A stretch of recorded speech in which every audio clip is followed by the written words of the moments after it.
every year at the end of the school year, we would record like, what did we written that year? And let's just document it. So the first year when we'd been a band for like 3 months, we went to Steve Lamos' dad's house and recorded on 1/4-inch tape the 4 or 5 songs we'd written.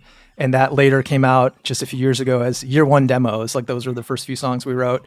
And then the second year at the end, we did that first EP, the 3 songs that came out. And then senior year, we had an album's worth of material. We went to the studio to track the full length.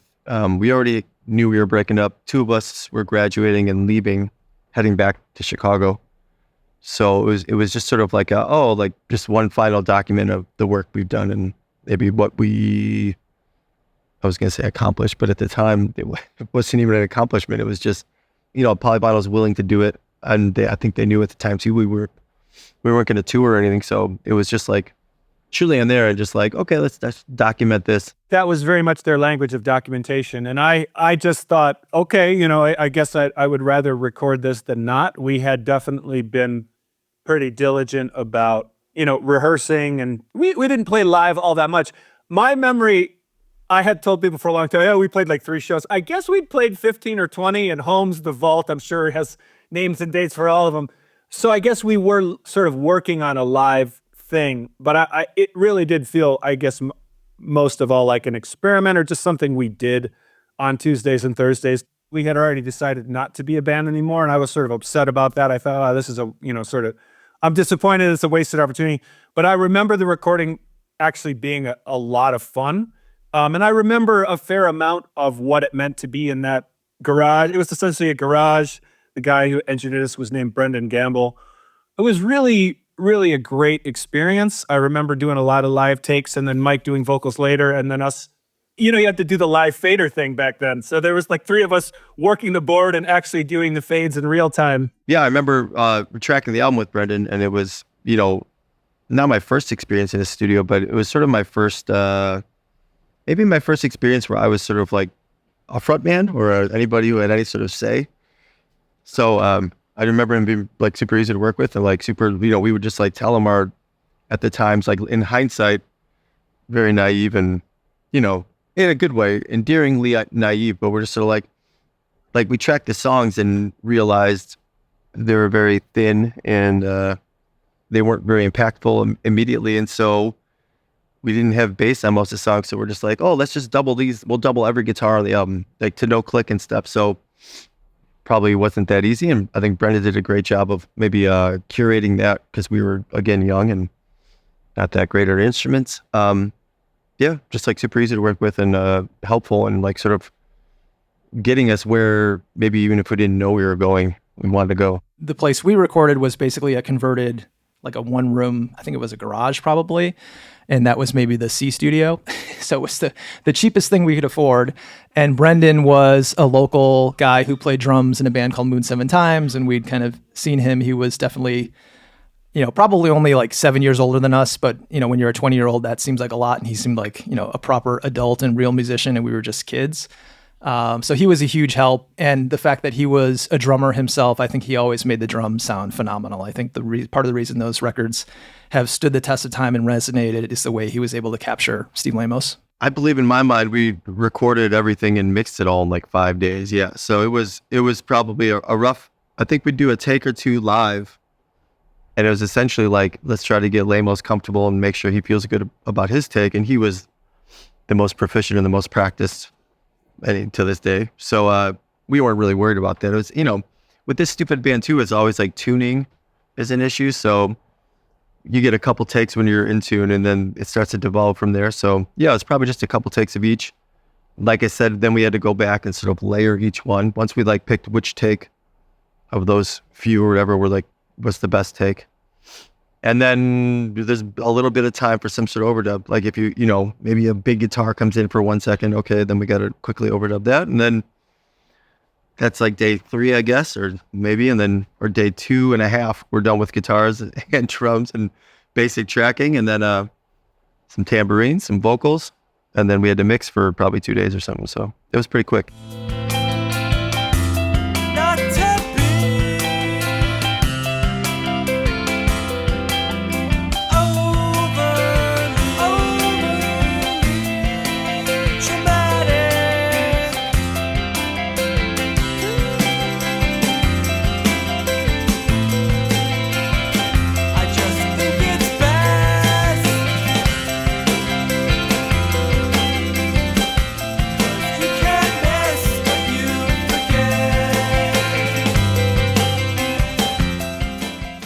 Obviously, I remember Holmes's the original Never Meant melody, diddly-doo-boom.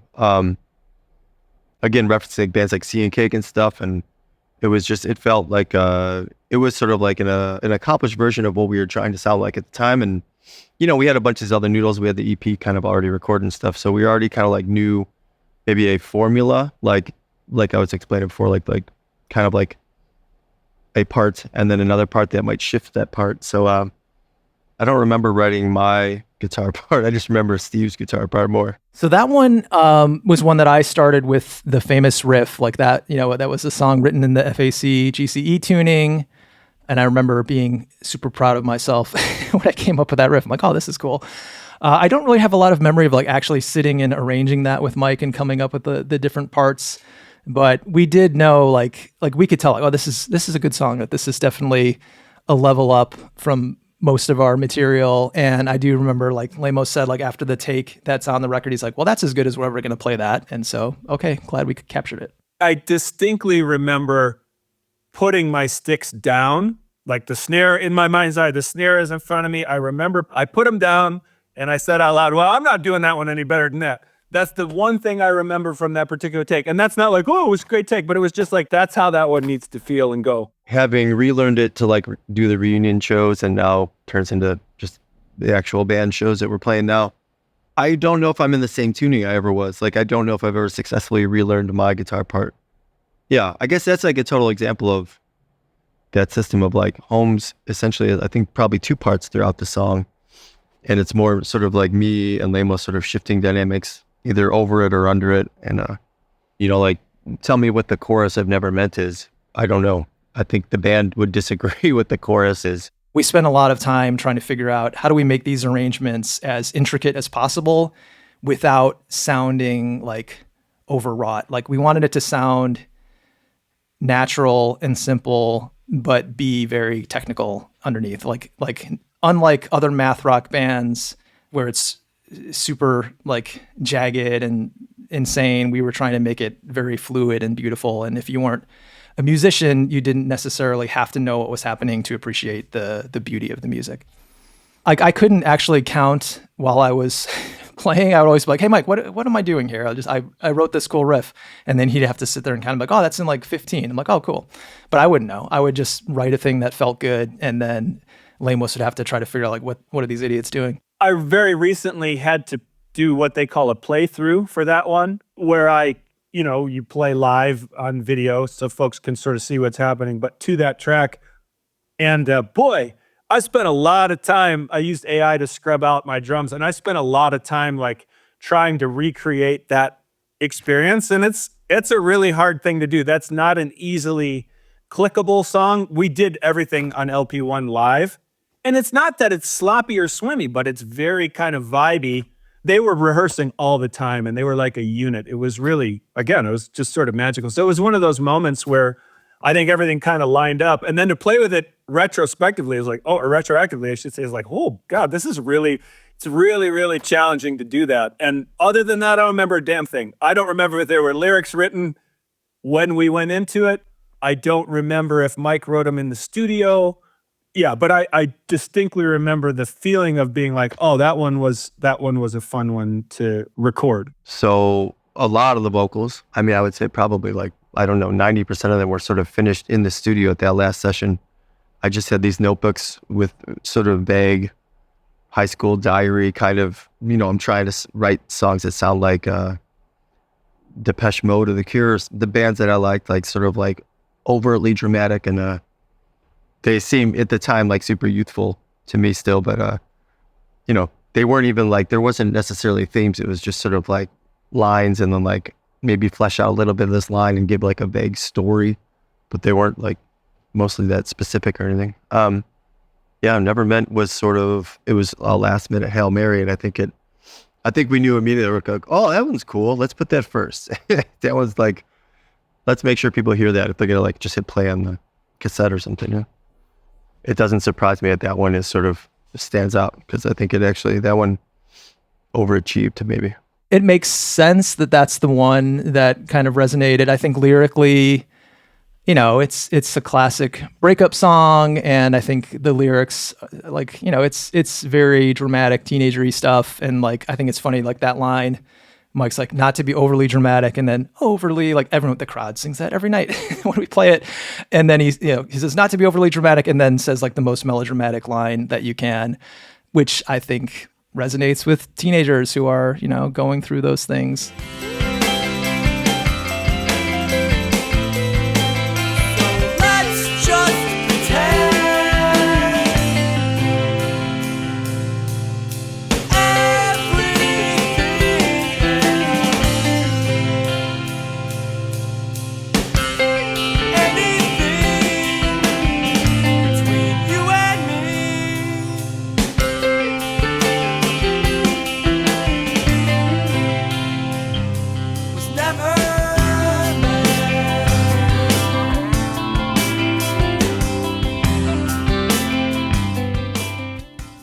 I think it was in 2020 or 2021, Vulture did like a greatest 100 emo songs of all time and put Never Meant as the number one on the list, thanks to Ian Cohen.